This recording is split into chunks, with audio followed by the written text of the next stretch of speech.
अकोल्याचे जे लाईनमॅन आहेत, इलेक्ट्रिशियन आहेत, त्यांनी ताबडतोब देवीच्या वाट्यावरती जायचं आहे। विजू हळदे यांना विनंती आहे की इलेक्ट्रिशियनला घेऊन आपण ताबडतोब देवीच्या वाट्यावरती जायचं आहे। इलेक्ट्रिशियन कुठं होऊ शकते, झोपलेले असतील जायचं आहे।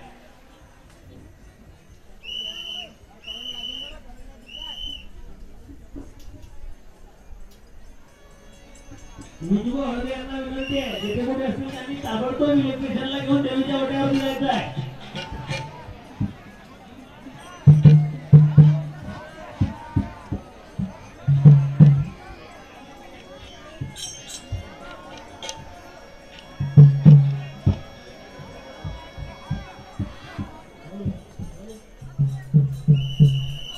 विजू हळदे यांना विनंती आहे की ताबडतोब आपल्याला इलेक्ट्रिशियन घेऊन वरती देवीच्या वाट्यावरती जायचं आहे।